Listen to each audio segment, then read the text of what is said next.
Ok, agora estamos gravando. Então, boa tarde, oficial. Gente, dando abertura, então, à nossa reunião de junho, né, de 2022.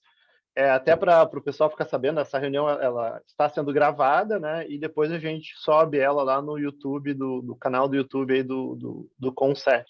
Tá? Então, quem perdeu alguma coisa pode vê-la de novo, quem não pôde estar presente pode assistir lá a reunião, etc. e tal. Tá? Então, abrindo aqui os nossos trabalhos, né, gostaria de agradecer aí o nosso convidado, que é o Thiago Ballen. Thiago Ballen, ele é o coordenador do programa de pós-graduação em microeletrônica da URGS, que é o único programa de pós-graduação em microeletrônica do Brasil. Né? O nosso grupo aqui do Sul, ele é bastante forte em microeletrônica, né? Então, criou-se esse programa aí que talvez o Thiago possa falar um pouquinho depois, né? A gente também tem o nosso segundo, que não é convidado, porque ele faz parte do Com7, né? O Júlio First, que ele representa a PUC aqui no nosso conselho. Né? E aí, o Thiago e Júlio... Pode ser melhor que a preta. O Thiago e o Júlio, eles vão falar sobre o estado, né, de recursos humanos em TI, né? Creio eu que mais ou menos assim, alguns dados, né? Eu não pedi nenhum slide nem nada, mas para a gente ter uma conversa inicial sobre como é que está questões de recursos humanos aí em tecnologia da informação. Nós temos mais um monte de gente aqui de TI, né? Ou relacionado a TI, né? Até porque TI está bastante relacionado à ciência e tecnologia.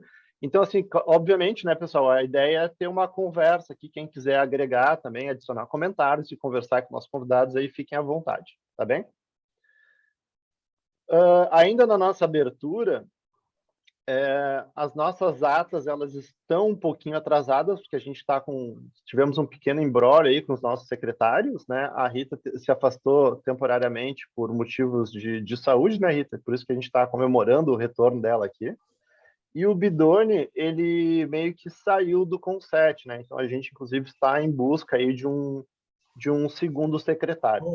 O Rodrigo, ele não meio que saiu, ele se retirou do conselho. É porque assim, né, gente, a vaga que o Bidoni representa isso é sempre bom lembrar, no Com7 é um pouco estranho, mas é assim que funciona, né? A entidade que o Bidoni representa é a SERGS. Então, a SERGS ainda não mandou um ofício formal, né, trocando o Bidoni, né? Às vezes isso demora um pouco, né, colocando uma outra pessoa no lugar dele. Mas o Bidoni, ele tem uma posição de secretário dentro do Com7, e essa posição é dele, não é da SERGS, né? Então, em teoria, a gente não precisaria esperar a SERGS, né, colocar alguma pessoa no lugar dele para a gente, de fato, eleger. Oi, Bortolini, boa tarde. Então, assim, a gente ainda está com essa posição aberta, né? E aí, já te passo a palavra, tá, Rita? E aí, na reunião passada, a Ariane assumiu, né, temporariamente esse papel de secretária, né? Normalmente, o Com7 tem um secretário da prefeitura, né? Então, a Ariane não é exatamente um secretário o nome, né? Mas a gente tem um pessoal da prefeitura que faz essa parte mais formal. Então, a Ariane, né, já assumiu, ainda que temporariamente, na reunião passada, né? Inclusive, a Ariane já fez a ata da reunião passada, me passou, mas eu não tive tempo de dar uma olhada e repassar para vocês, né? E a ata retrasada também já está pronta, eu até compartilhei com alguns de vocês aqui, só não repassei ela, tá? Então, a minha expectativa é para a próxima reunião, né, resolver essas questões das atas. Até, Rita, nós temos que conversar a respeito disso, né? Tem uma situação, gente, com afastamento, temos duas situações a resolver. O representante oficial da SERGS, e outro é a substituição do cargo do Bidoni pela segunda secretária, no caso eu, e a eleição do segundo secretário do Conselho, fora o secretário do Conselho como um todo, entende? Que seria o pessoal representante da prefeitura. É assim que consta no nosso regimento. Perfeito. Eu posso fazer sim, Rita. A gente tem que fazer uma eleição de secretários e tal, mas também não adianta fazer eleição se ninguém tiver interesse, né? Então, deixa aqui aberto o convite, se alguém tiver interesse em ingressar como secretário do Com7, me manda uma mensagem ali no privado, que aí a gente pode começar a organizar já as eleições e afins. Certo? Certo. Eu também já conversei um pouco, Rita, o Bortolini, que está aqui com a gente, ele é o suplente da Sergs. Se eu não me engano, acho que o Bidoni era o titular e o Bortolini é o Exato. suplente. Exato. Então, o Bortolini, naturalmente, né, assume como titular da Sergs, né? E a gente já está mais ou menos em conversas para a gente ver um suplente do Bortolini ou um titular da Sergs, eventualmente alguma coisa assim. Tá, gente? Então, só para vocês estarem cientes da situação e saber que ela está mais ou menos encaminhada, né? Na realidade, a instituição, de novo, conforme o regimento, na realidade, a instituição é que tem que indicar o Bortolini como conselheiro. Agora me esqueci o nome. Titular ou suplente? Titular, né? Tá? E do suplente. E esses dois nomes têm que ser encaminhados depois para a prefeitura, para entrarem no diário oficial e fazerem as correções da Constituição atual do Conselho. Perfeito. Nesse mesmo sentido, é uma coisa que aconteceu muito parecido com a Rosana. Rosana não, ai, meu Deus do céu. A Roberta, que era a representante da URGS, né? A Roberta Bussamara, né? Ela saiu e aí eu recebi, acho que foi essa semana, na semana passada, uma nova indicação da URGS para os seus membros. Inclusive, já adicionei ali no grupo de WhatsApp, né? Mas isso aconteceu essa semana, acho que até por isso que eles não puderam participar. Se eu não me engano, o suplente, eu acho que ele se chama Roberto. Tenho que ver ali, tá? Eu, honestamente, não me lembro. Essa semana foi meio conturbada. Não era Ana Matei?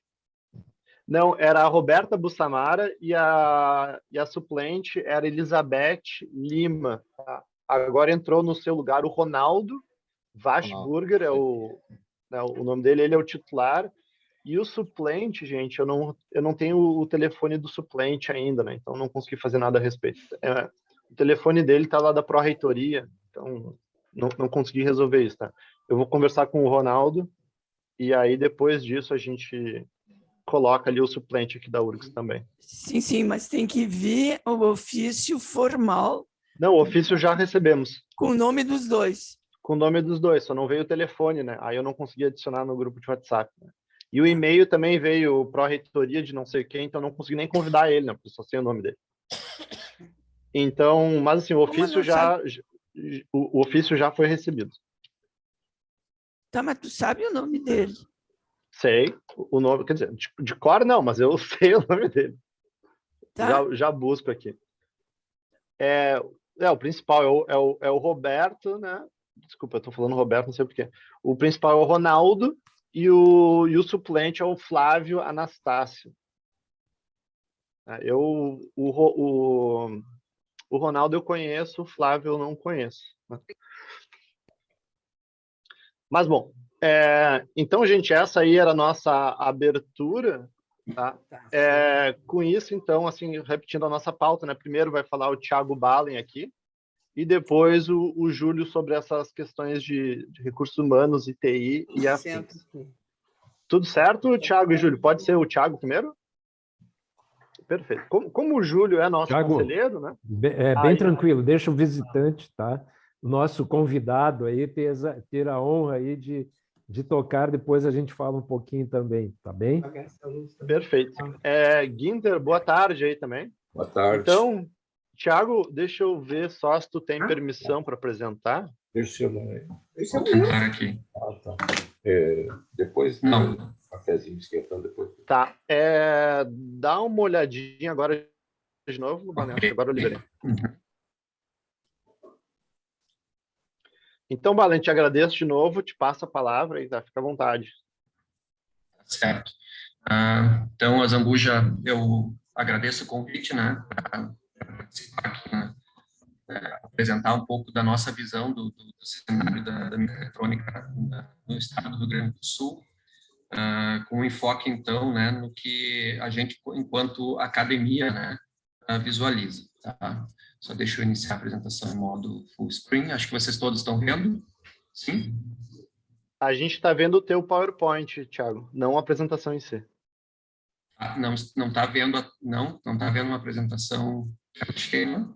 A gente está na janela do PowerPoint, né? Não na janela da apresentação do PowerPoint. Tá em modo Estranho. apresentação. Eu vou trocar o modo de...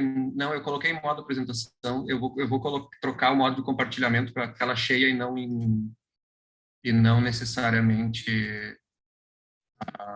Tá ok, Bala. Eu acho que assim, tu primeiro tem que apresentar o slide, depois, na hora de escolher a janela, tem que escolher a apresentação. Mas se não, tela cheia também funciona, tá? O que tu preferir. Isso mesmo. Só um minutinho. Isso mesmo. Só um minutinho. Stop share. Esse é uma questão recorrente aqui, tá? Sempre acontece. Eu vou colocar full screen, tá? E daí acho que acaba com o problema, certo?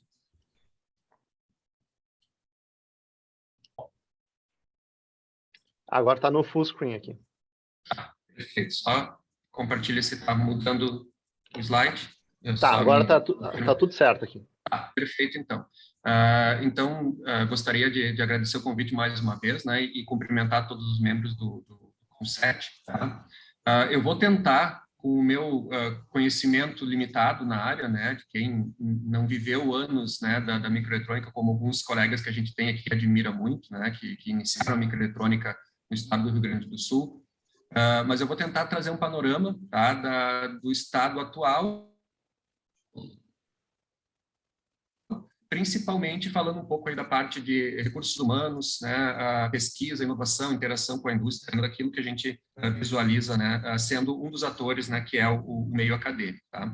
Então, vou começar fazendo uma apresentação minha brevemente, depois uma apresentação também rápida do PG Micro, né, que é o que me traz aqui, né, a importância do setor, a formação de RH, tá, e o impacto, né, que a gente tem com essa formação no ecossistema da microeletrônica, questões de interação, academia e indústria, né, dificuldades e propostas. Tá? Bom, então, falar um pouquinho sobre mim, né, para vocês me conhecerem um pouco melhor. Eu sou graduado em Engenharia Elétrica pela URGS, isso foi em 2003.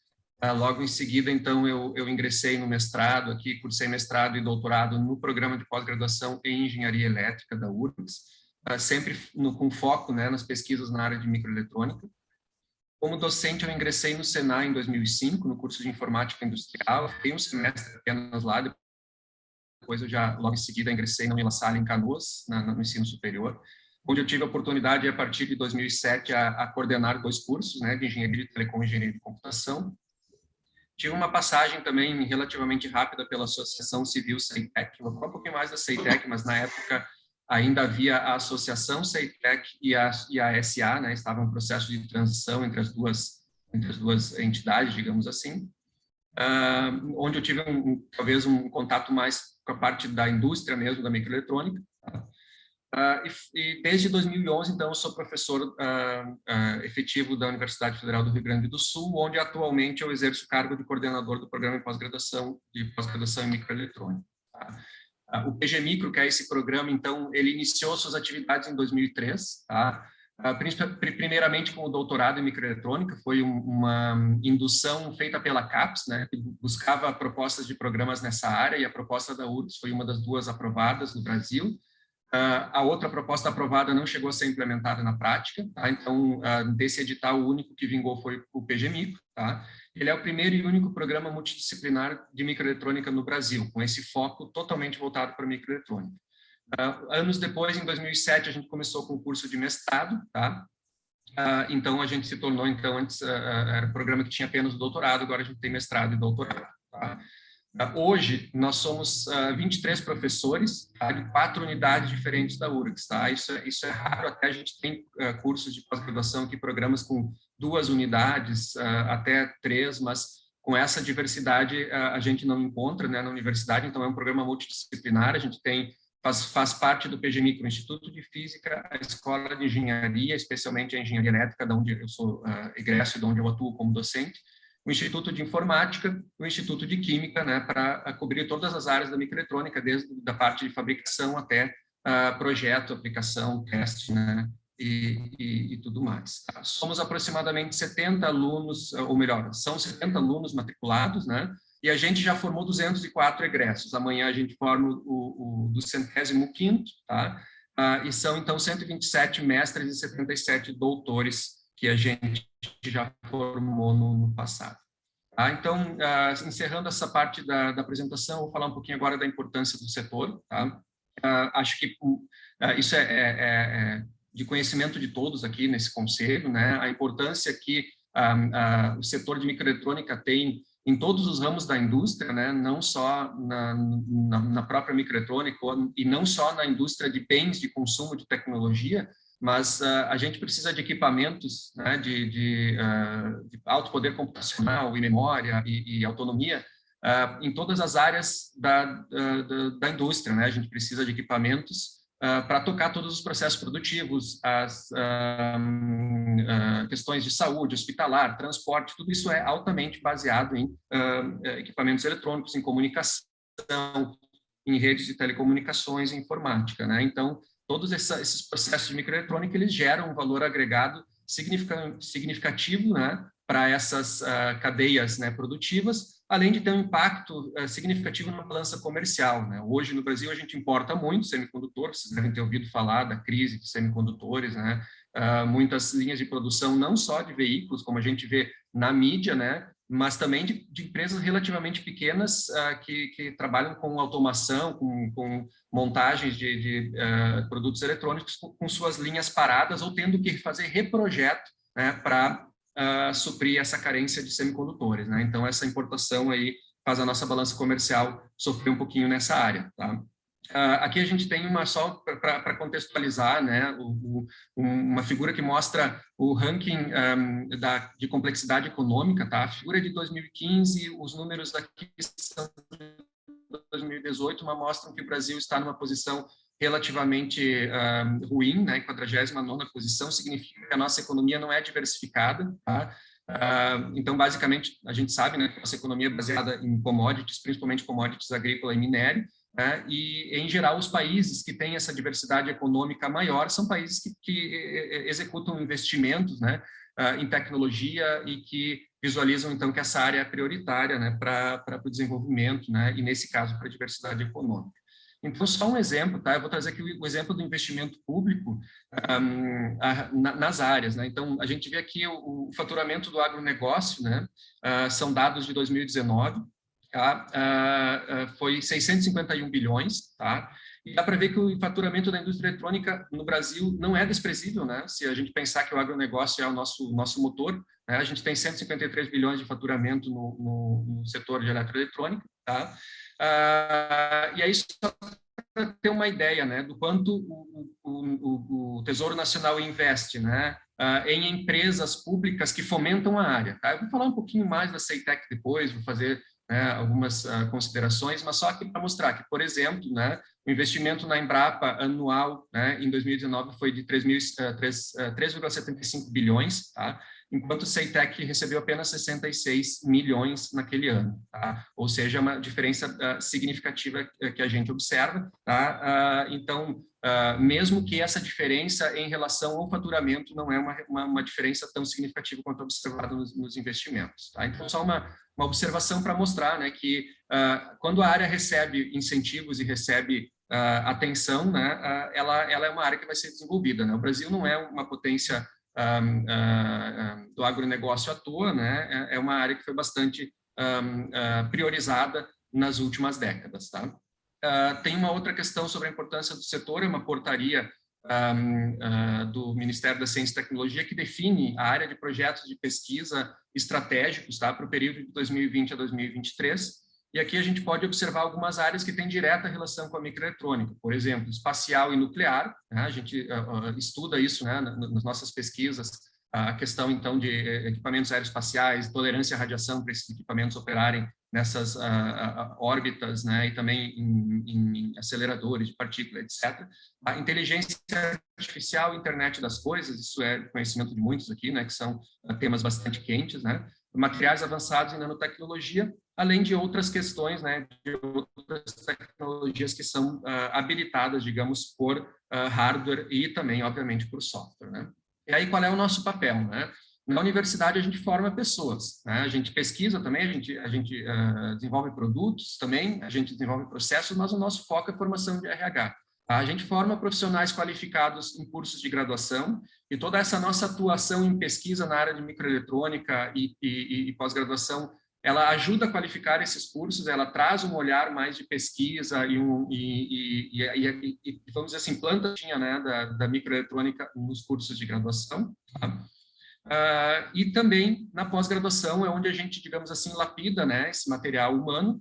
Aí a gente forma profissionais com habilidades de pesquisador, né, que são capazes, então, de desenvolver técnicas, pesquisar, questionar, né, e criar, tá? A gente produz conhecimento também através da nossa pesquisa, tá?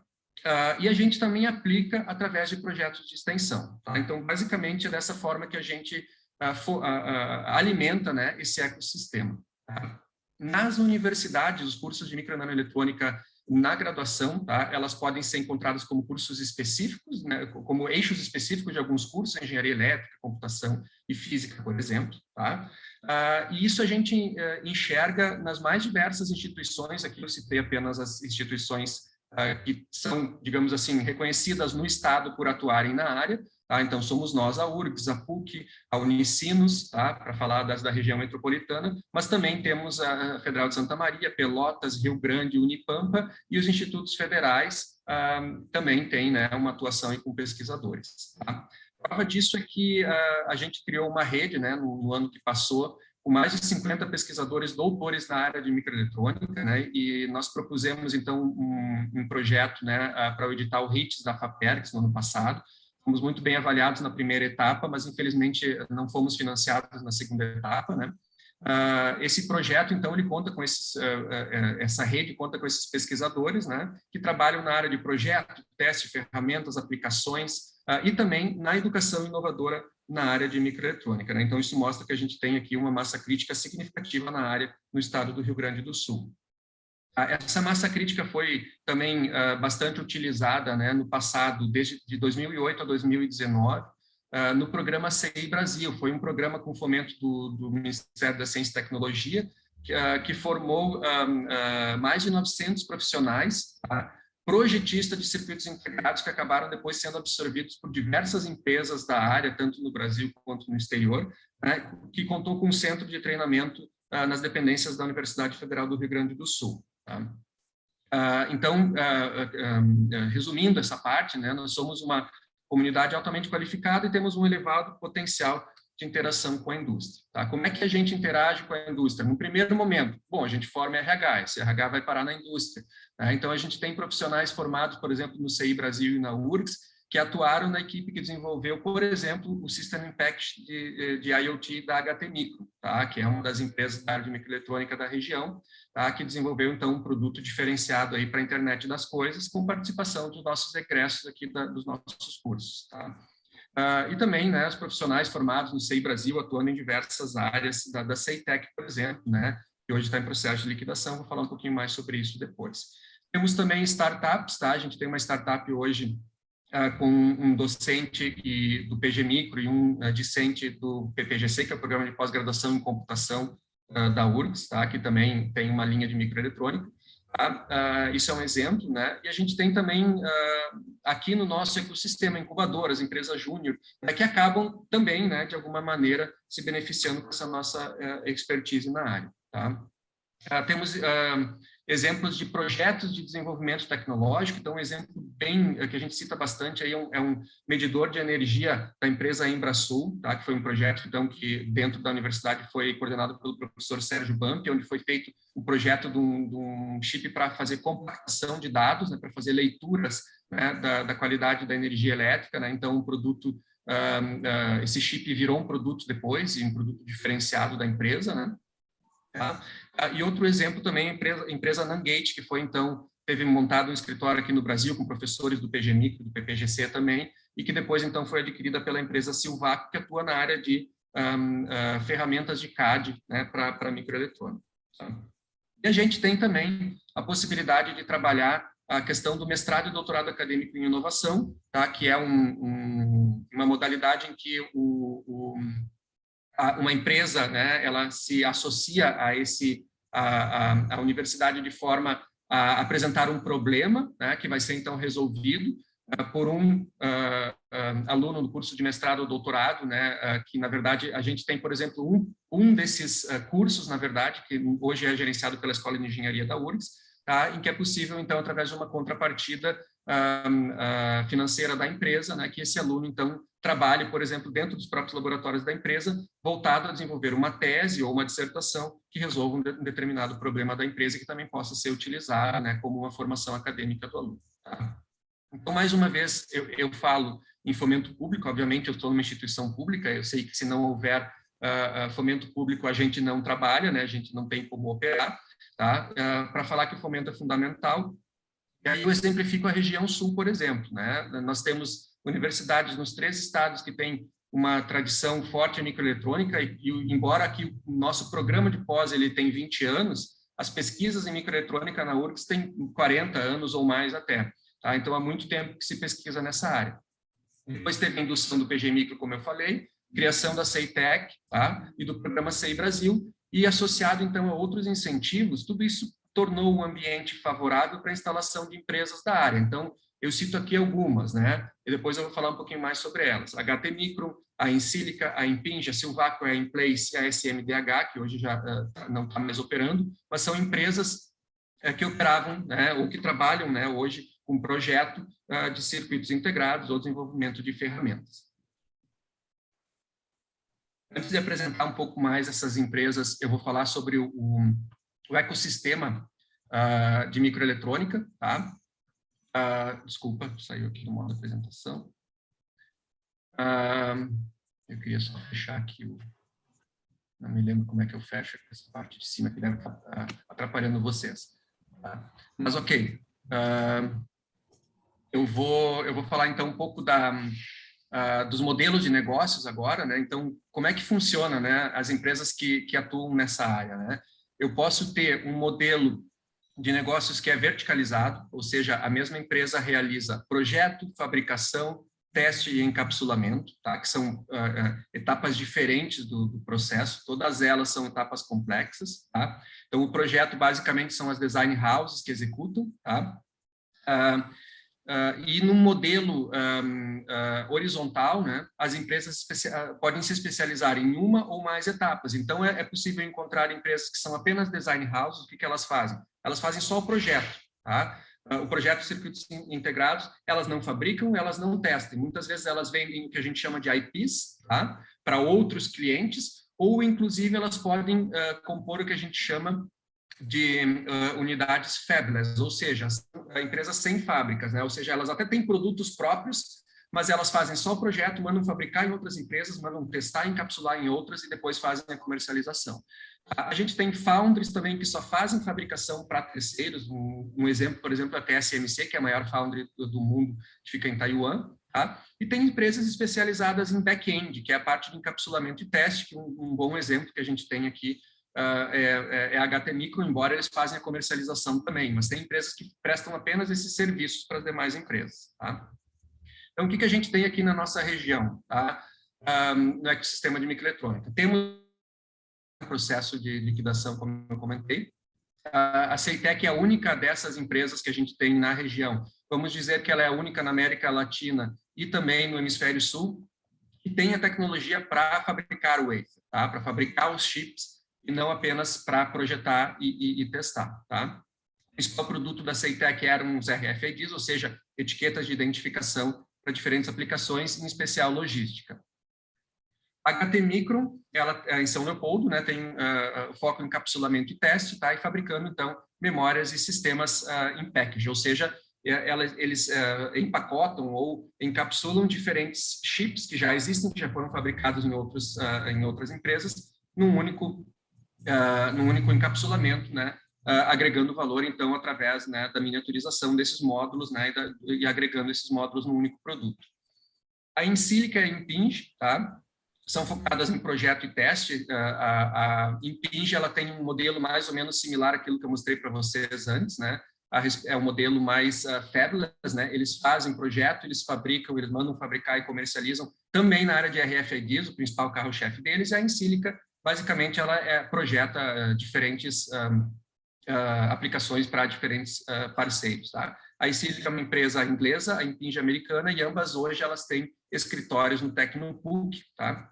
E eles absorveram boa parte da mão de obra dispensada pela CEITEC no processo de liquidação, tá?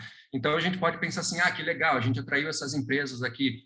Se a gente não tivesse essa mão de obra da CEITEC aqui, essas empresas provavelmente não estariam aqui, tá? Vamos dar o mérito também para os funcionários que se mobilizaram no processo de liquidação e se apresentaram como times, né, de design para diferentes empresas, e essas duas foram as que compraram a ideia e acabaram, então, abrindo esses escritórios aqui, favorecendo-se também do dólar, né, da cotação do dólar, que faz com que eles consigam pagar bons salários, né, para os nossos projetistas aqui, sem desembolsar um valor significativo, uma vez que eles ganham na cotação também, tá? Temos também a Silvaco aqui no Rio Grande do Sul, né, com escritório em Porto Alegre, que é uma empresa que faz ferramentas de CAD e EDA, né, para ferramentas que são utilizadas no processo de projeto e simulação de circuitos integrados, e a Inplace, que é uma startup, como eu comentei para vocês anteriormente, tá? Também temos empresas que, embora não são da área de microeletrônica especificamente, elas são tangentes à área, então elas se beneficiam com o RH de microeletrônica também, porque a gente forma também profissionais que trabalham nas áreas de arquitetura, sistemas digitais, tá? Também na parte de projeto de circuitos eletrônicos, e essas empresas são a Teicom, também em São Leopoldo, tá? Que é a empresa que também do grupo da HT Micro, tá? Que trabalha com montagem de módulos de memória. No passado, essas três empresas, Datacom, Digital e Parks, elas eram gigantes do ponto de vista de empregabilidade, ou seja, de empregar os nossos egressos, né? São empresas que fabricam equipamentos de comunicação, né? Uma delas passou por um processo de recuperação judicial, mas elas ainda atuam, tá? Também absorvem bastante a nossa mão de obra. A Perto, que trabalha com terminais de autoatendimento e pagamentos eletrônicos, né? E a El Sistemas hoje tem absorvido muito dos nossos egressos, aqui da engenharia elétrica principalmente, da informática também, né? Na área de hardware, né? A parte de arquiteturas, eles trabalham com a parte de sistemas aeroespaciais e de defesa. Tá? E rapidamente sobre a liquidação da CEITEC. Por um lado, a gente viu essa possibilidade dessa mão de obra ser absorvida aí pelas duas empresas, Insilica e Impinj, né? Então, atraindo essas empresas para cá. Tá? Isso também, por outro lado, beneficiou o êxito do talento. Então, esse é um dos impactos que a gente vê no curto prazo, né? O pessoal foi para fora, né? Então, muita gente desistiu de ficar no Brasil, tá? Foi trabalhar em empresas da área fora do Brasil. Tá? No médio prazo, tá? A gente deixa de ter esse ator, né, na cadeia, e isso acaba fazendo com que os alunos percam o interesse, né, pela área de microeletrônica. Isso a gente está sentindo, além, junto com os efeitos da pandemia, a gente está sentindo a falta de interesse do pessoal pela área, tá? O que pode gerar um apagão de RH no futuro. Também tem uma questão lá que a fábrica não pode ser desligada, né, porque é um sistema altamente complexo, ela precisa estar sempre minimamente, né, no estado, né, de utilização e de manutenção, tá? E os impactos de longo prazo que a gente enxerga é que o Brasil pode deixar de ter a tecnologia de fabricação de circuitos integrados, tá? A gente vai ficar só com projetos, só com teste, só com encapsulamento, tá? E nunca vai desenvolver essa potencialidade, tá? O que para o futuro isso é importante. Aí a gente ficaria com uma dependência continuada. Tá? Não estou necessariamente aqui defendendo o modelo atual ou anterior da CEITEC, né? Da maneira com que ela foi, digamos assim, concebida como empresa pública, muito menos a gestão dos últimos anos, né? Mas é fundamental para a gente, para o Brasil, tá? A gente tem um centro de fabricação de circuitos integrados, tá? E que possa atender também indústrias, instituições de pesquisa, né? E nesse caso aqui também preservar todo o capital humano e tecnológico que foi, então, investido, né, nessa empreitada, né, sem executar o que está se propondo, que é simplesmente liquidar, né, e acabar com todas as suas operações. Tá?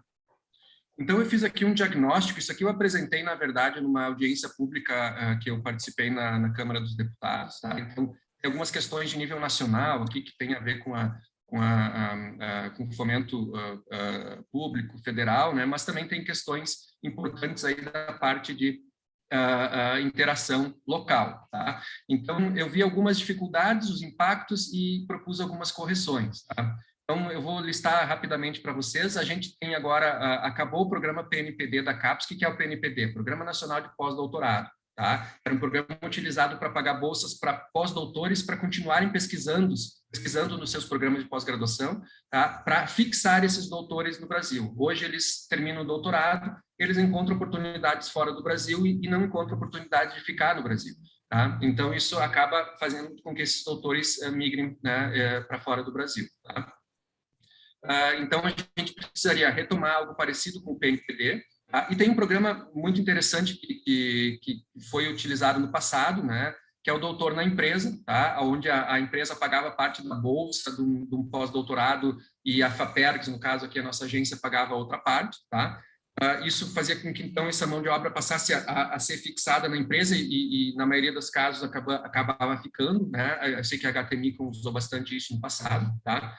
Isso também ajuda, né, a um outro ponto, a uma outra dificuldade, que é a aplicação de resultados de pesquisa na indústria, ou seja, não é fácil a gente fazer esse meio de campo, essa interação com a indústria, tá? O que acaba gerando uma capacidade de inovação subaproveitada. Tá? Então, é preciso reforçar essas iniciativas como o Doutor na Empresa, como aquele modalidade de mestrado e doutorado acadêmico com foco em inovação, como eu comentei com vocês. Tá? Nesse caso aqui, seria interessante rever as contrapartidas exigidas, porque o CNPq, que é quem definiu esse modelo, exige uma contrapartida financeira da empresa hoje, né? E muitas vezes isso acaba sendo um empecilho. Tá? E a gente está sentindo muito essa parte aqui em cima, ó, em azul, corte de bolsa de pós-graduação em valores defasados. Tá? O corte aconteceu uns 2, 3 anos atrás, reduziu muito o número de nossas bolsas, tá? Mas hoje o nosso maior problema são os valores defasados. Tá? A inflação ela está bastante alta, como vocês sabem. O último reajuste das bolsas foi em 2013, tá? E isso, então, hoje um pós-graduando não se sustenta, tá, com uma bolsa de mestrado e doutorado, então a nossa procura pela pós-graduação reduziu bastante também em função disso. Tá?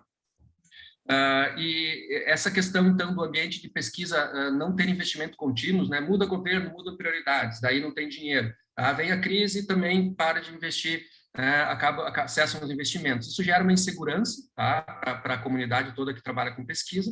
Tá? Então, a gente precisa focar, né, ou melhor, os entes públicos precisam focar em linhas continuadas, né, algo que a gente sabe que vai estar lá e que a gente pode aplicar sem medo, né, de perder no futuro e de descontinuar projetos. Tá?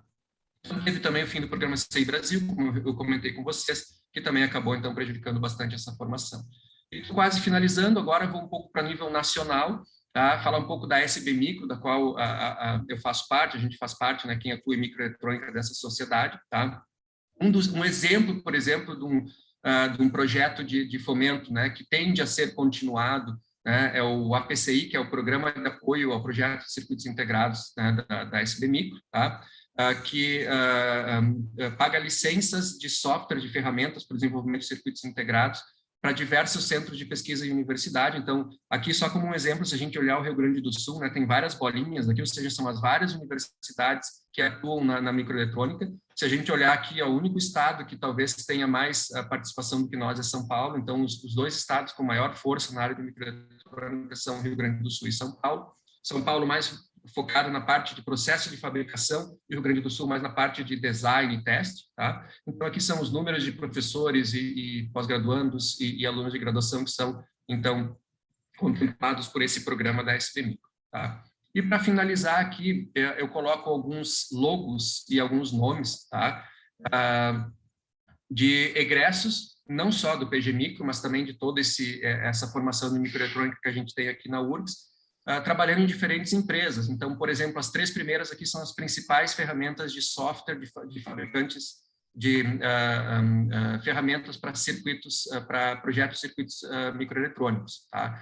E tem algumas empresas que provavelmente vocês que não são da área de microeletrônica conhecem, como a Qualcomm, a AMD de processadores, por exemplo, o próprio CERN, né, que é um centro de pesquisa, né, a gente tem egressos atuando na Apple também, tá?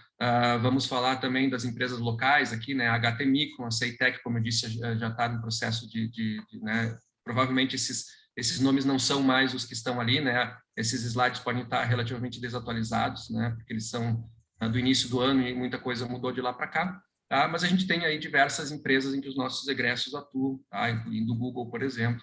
E agora a gente adicionou mais 2 aqui esse ano, né? E a gente ainda está atualizando esses nomes aqui em Sílica e na Impinj, que são essas 2 que estão no Tecnopuc.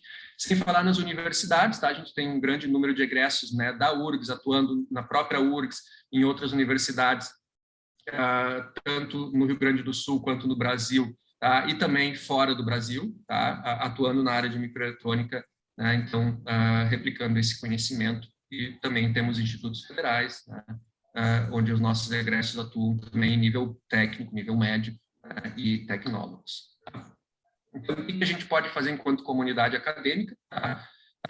A gente pode ajudar, né, caso haja a retomada dos programas de treinamento de projetistas. Tá? A gente tem interesse em compor propostas para editais, né, MAI e DAI, que são aqueles com foco em inovação, tá? Com tema de relevância das indústrias parceiras.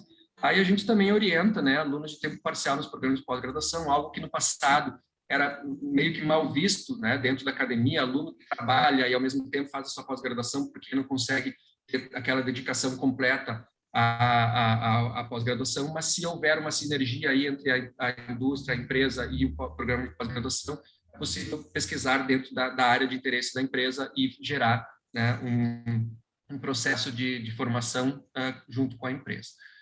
Então, eu fico à disposição se vocês tiverem perguntas, tá? Peço desculpa pela brevidade aí, se esqueci alguma empresa, né, se está alguma questão, e coloco à disposição, aqui está o meu e-mail, se alguém quiser entrar em contato comigo, né. Aqui são algumas fotos que a gente tem aqui dos nossos projetos, aqui é um laboratório que a gente tem na universidade, alguns projetos que a gente realiza, circuitos integrados que a gente fabricou e prototipou, né, só para ter uma ideia da nossa atuação na área de microeletrônica. Então, mais uma vez, obrigado, e eu encerro por aqui para não delongar mais a apresentação. Thiago, muito obrigado pela apresentação, tá? Acho que nós já tivemos aqui nos últimos anos, acho que uma apresentação justamente do Júlio Leão, falando um pouco mais sobre a CEITEC, né? Ele era o presidente da Associação dos Colaboradores da CEITEC, acho que foi, e mesmo da própria CEITEC, mas aí acho que quando eu estava recém entrando aqui, eu acho que até que foi o Eric, eu não me lembro direito, né?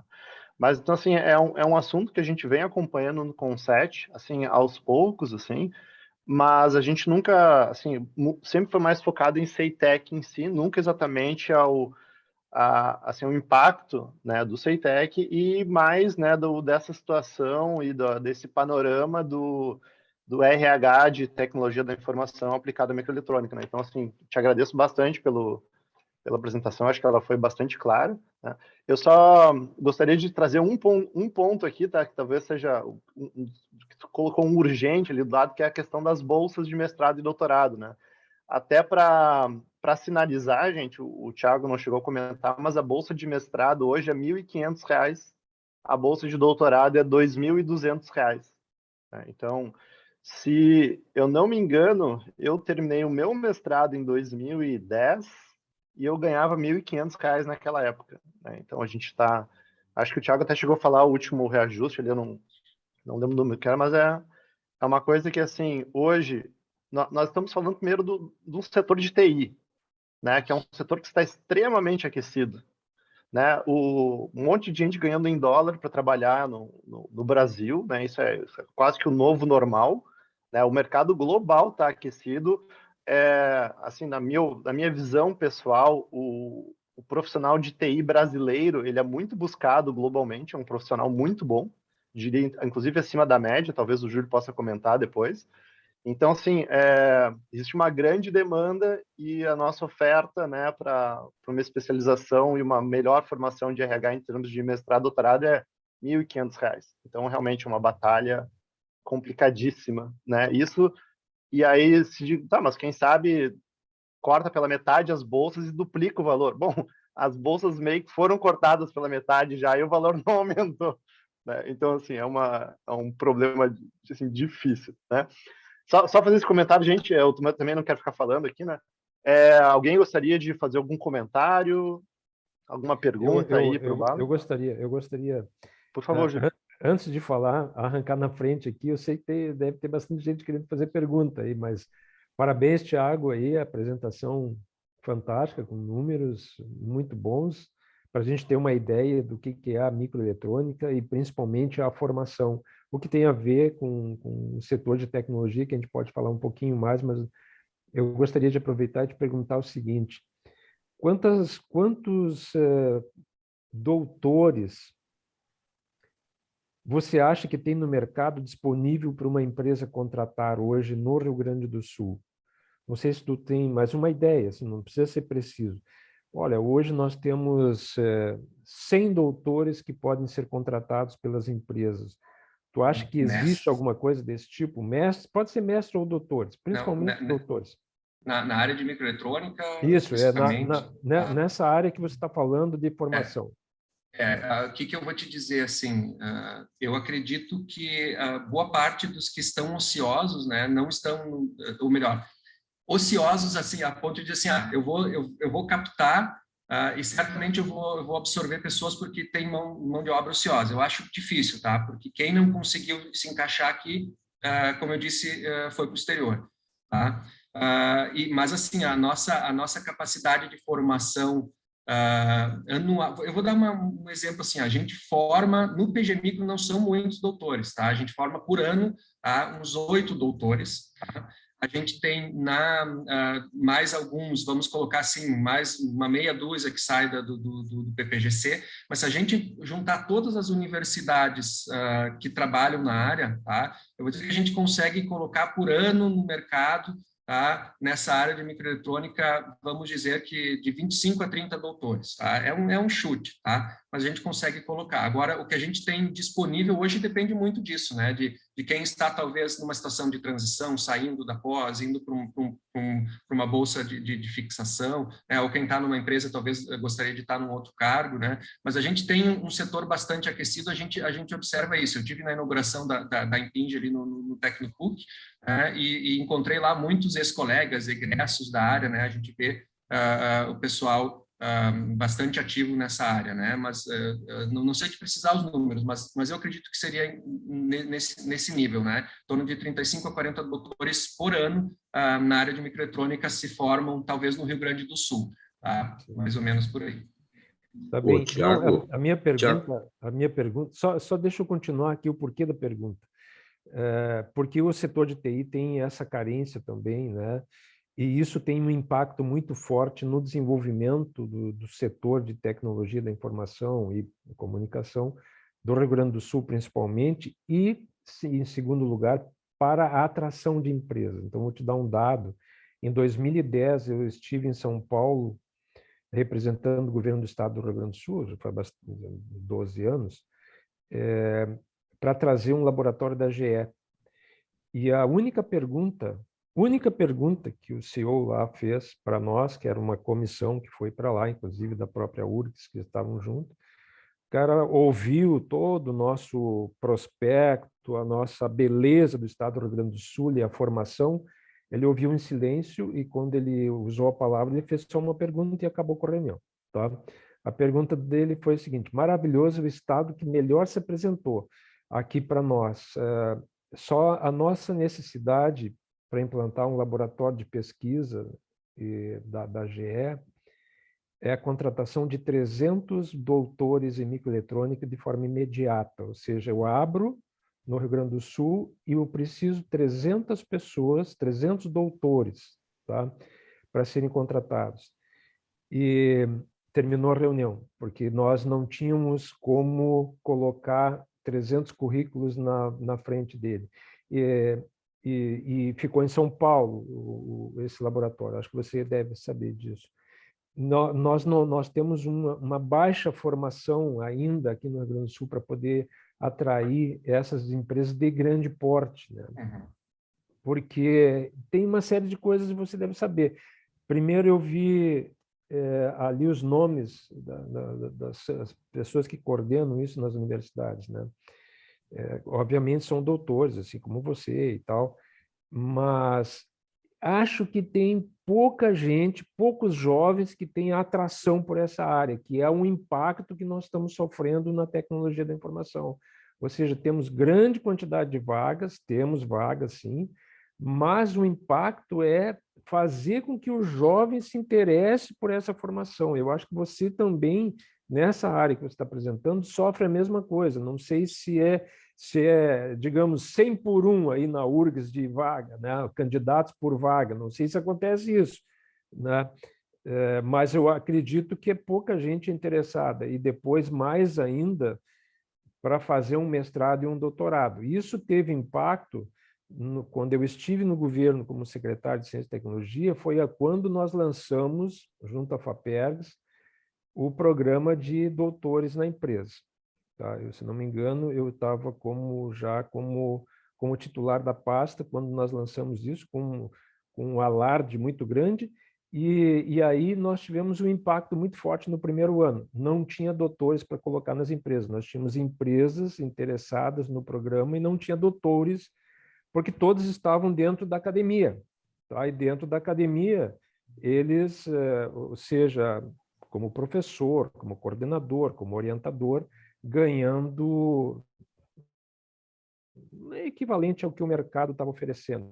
Então, nós tivemos que refazer um pouco o programa no ano seguinte, e aí a gente saiu do governo, o Kleber Prodanov continuou e deu uma roupagem nova nesse programa. Mas o que eu falo disso é que nós temos ainda pouca gente sendo formada. Eu acho que nós precisamos implementar muito mais formação, porque, como disse o Zé Rodrigo, a nossa formação ela é excelente, nós temos inteligência para formar, principalmente aqui no Rio Grande do Sul, que não perde para São Paulo e não perde para lugar nenhum do mundo.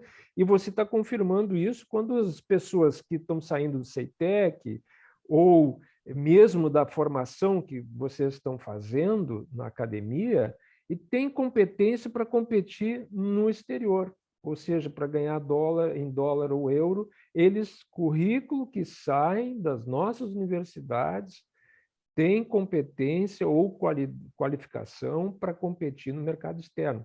Isso é um problema também, né, nos dias de hoje. Tá? Então, eu quero só manifestar para vocês já, usei a palavra aqui, tá, Zé Rodrigo, porque tem um fator aí que eu quero colocar impressionante dentro do nosso setor por algumas empresas de tecnologia da informação e desenvolvimento de software, tá? Vou especificar bem. Nós temos dificuldade de conseguir gente para contratar, tá? Mas não é gente júnior que sai ali dos programas mais para ti, Dev to Devs, o programa né, que faz lá 40 horas de Java e acha que o mercado vai absorver. Não, é um profissional, estou falando um profissional. Tem toda a qualificação, o RH busca o currículo, faz a seleção e aí pergunta o seguinte, a última pergunta, antes de contratar. Você fala inglês? Se o candidato disser que fala inglês, ele não é contratado. Tá? Porque nós sabemos que o setor perde essa pessoa logo em seguida, pela competência que ela tem de buscar, de oferecer o seu currículo para fora do Brasil. E agora, com o home office, inclusive trabalhar em casa para empresas de fora. Então, nós temos uma inversão de valor muito interessante no processo de formação. A nossa formação é ótima, só assim, ó, não fale inglês que tem a melhor possibilidade de ser contratado. Né? É uma inversão, porque a gente dizia até pouco tempo atrás que uma das coisas era saber TI, saber uma língua fora português, obviamente, né? Que é inglês. Hoje o pessoal está dizendo, fala fluentemente inglês. Não quero, deixa assim, vou procurar um que fale só português. Tá?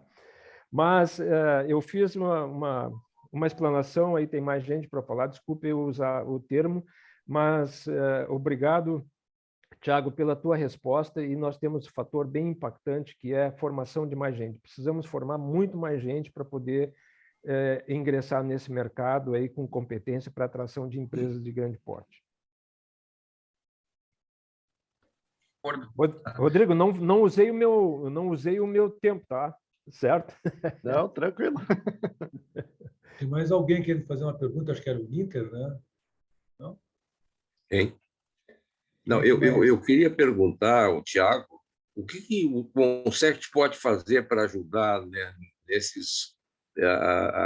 a desobstruir determinados limitantes que existem. O que nós podemos fazer? Olha, eu não sei até que ponto, né, vocês têm, digamos, vamos dizer assim, poder de modificar, né, questões estruturais, né? Mas, assim, eu vejo que talvez uma interlocução com o meio empresarial local, tá? Pode ser algo, né, do ponto de vista político, que pode ser feito, né? A gente tem uma dificuldade nessa questão da interação industrial, porque a gente tem uma visão, a indústria tem uma visão de curto prazo, né? Basicamente, tem que ter lucro, né? Porque senão não satisfaz, né, o que a vocação da indústria, né? E a gente, enquanto pesquisa, a gente pensa em longo prazo, né? Então, encaixar essas duas coisas é difícil, né? Eu acho que talvez agir como interlocutor nessas estratégias, por exemplo, do mestrado acadêmico em inovação, doutorado acadêmico em inovação, né? Atrair empresas para que elas venham, né, nesses editais em que a gente possa conversar, eu acho que é algo que pode estar ao alcance do COM7. Tá? Outras questões mais estruturais dependem muito mais, por exemplo, de questões de decisões a nível federal do governo. Por exemplo, o reajuste das bolsas é algo fundamental, que se não acontecer logo, nós programas, o sistema de pós-graduação vai ruir. Tá? Então, a gente não vai formar nem 40 doutores por ano na área, né? Daqui a pouco a gente vai estar formando meia dúzia e olha lá se essas bolsas continuarem dessa forma. Né? Então, tem nessas duas pontas, eu acho que nessa interlocução com o meio empresarial é algo que pode acontecer através do COM7, sim. Será que se as empresas, por exemplo, se o Estado do Rio Grande do Sul e alguns municípios aportassem alguns recursos para ajudar a subsidiar os bolsistas e algumas empresas, sei lá, uma dá 100, outra 500, ou coisa parecida, isso não poderia ajudar? Deve ter algum limite legal, mas quem sabe a gente consegue superar esse limite legal de permitir que empresas do Estado, dos municípios e alguns municípios possam suplementar isso, não é? Eu não sei. Eu acho que voltou, Bale. Isso, caiu, voltei. Aqui tem um problema de reset automático da rede, aqui eu fico 10 segundos off cada uma hora, mais ou menos. Bom, eu não sei se chegasse a ouvir a minha questão. Eu acho que estava na linha de, por exemplo, pelo que eu entendi, de que as empresas possam, por exemplo, pagar uma bolsa melhor do que a bolsa que a CAPES provê. Suplementar a ou bolsa. Ou uma complementação. Certo? Eu acho que é um caminho. Tá? Eu acho que é perfeitamente viável. Tá? Inclusive, no passado, isso era muito comum, tá? As empresas aportarem bolsas integrais ou complementação de bolsas. Tá? Eu acho que é possível, sim. Esse é um caminho que a gente pode buscar trilhar. Né? Também precisa dessa interlocução bastante forte. Sim, pode existir essa questão de limite legal, né, que se possa fazer de complementação, tá? Mas é uma possibilidade, sim, né, que em determinadas áreas... Thiago, Oi. Você acha que é possível reunir essas empresas que trabalham com isso e propor esse caminho? Eu acho que você mostrou aí, né, olha, temos um problema assim, quem sabe, suplementação de A, B, X, a gente faz uma proposta. Será que é possível reunir essas empresas e propor isso, hein, Rodrigo? Pessoal, o Thiago. Eu creio que sim, tá? Eu creio que sim. Tem que ser algo bem estudado, né, do ponto de vista burocrático e legal. A empresa ela pode ter o interesse, talvez, em não necessariamente ter um funcionário seletista trabalhando para a empresa, mas talvez um pós-graduando pesquisando na área da empresa e com isso recebendo alguma contrapartida, né? Eu acho que é interessante, sim. É um modelo que a gente já pensou aqui, a gente já tem buscado com empresas do exterior, por exemplo, né, que também consegue pagar bolsas em dólar, né? A gente ainda não implementou nesse passado recente, mas no passado mais longínquo havia esse tipo de programa, digamos assim, que as empresas pagavam bolsas específicas para suas áreas de atuação. Além dessa contrapartida do MyDai que acontece, né? Mas o MyDai, na verdade, não é um programa específico de pós-graduação.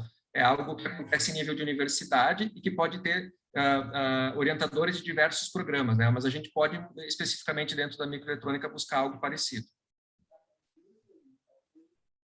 Rita, eu já vou te passar a palavra, tá? Eu só queria fazer um comentário rápido aqui, Guinter, que é o seguinte, até pelo menos pouco tempo atrás, o entendimento das bolsas é que elas são de dedicação exclusiva, né? Então, se tu recebe a bolsa, tu estás proibido de trabalhar ou ter outras rendas, né? Então, isso já era um inviabilizador, né? Então, ou tu te dedica 100% ao programa, ou tu vai chegar na empresa e tu vai fazer como um aluno parcial. Aluno parcial significa tu trabalha 40 horas na empresa e fins de semana tu faz mestrado e doutorado, né?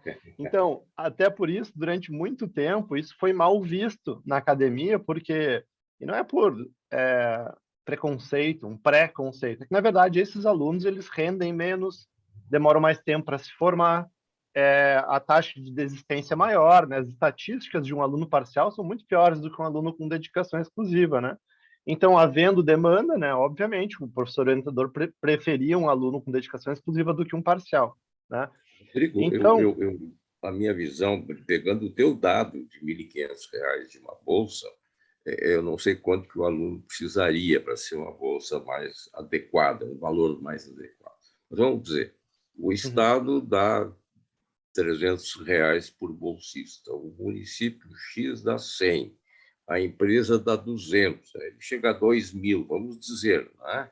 Aí, mas sem este compromisso de dedicação exclusiva nem nada. É para formação de profissionais, compreende? sim. Talvez aí fazendo uma espécie de cooperativa de bolsas, né? Se pudesse avançar um pouco nisso aí. Para te dar um exemplo, Guinter, os nossos estagiários, quarto semestre de graduação, por aí, eles recebem para um estágio que varia de 20 a 30 horas, pelo menos R$ 1.000, mais transporte, férias, alimentação, não sei o que, e R$ 1.000 é o mínimo, né? Isso é para um aluno de segundo, terceiro semestre. O aluno de mestrado formado receber 1.500 e só, né? Em teoria até tem um mês de férias, mas não, tipo assim, ele não tem um adicional de férias, não tem nada disso, né? Não tem 13º, não tem absolutamente nada, né?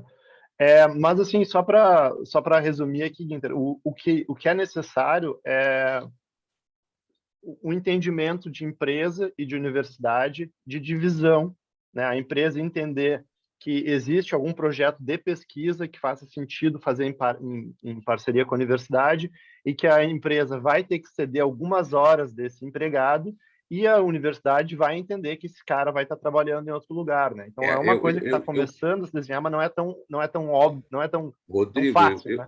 Eu imaginaria que esses recursos aportados para complementar a bolsa, seria uma espécie de goodwill das empresas, ou de fundo perdido, entendi. compreende? E se o aluno ou o pós-graduado quiser trabalhar na empresa, ele pode também, sem problema nenhum. Né? Sim. Então, eu acho que nós temos que discutir por esses caminhos aí, porque senão nós não vamos avançar, compreende?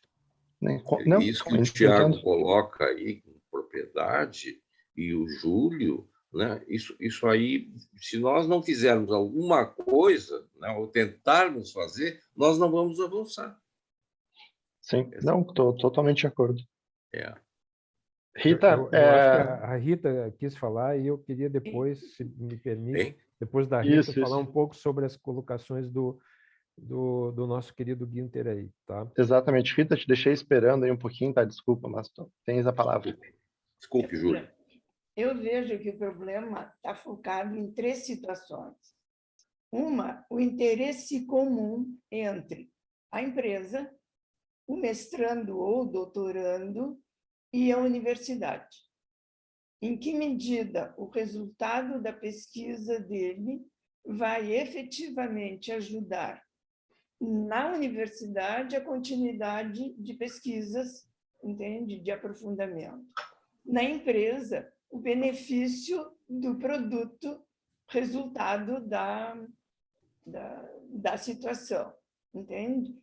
E do candidato, a garantia que ele vai poder ir até o fim do mestrado e doutorado com essa segurança de aportes complementares.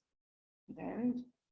Se não tem isso bem azeitado, tá? A coisa não vai funcionar.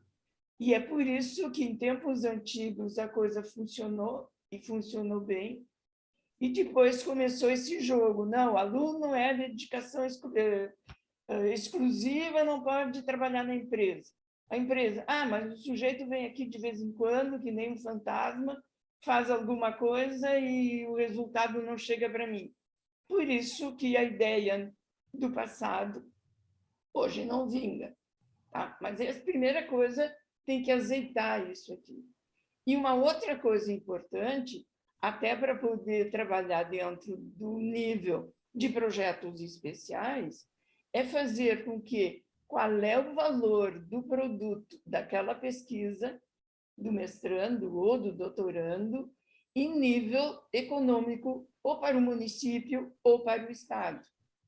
De sorte que, efetivamente, digamos assim, o aporte principal poderia, no nosso caso, e aí é uma questão a ser realmente trabalhada com seriedade, é o nosso fundo.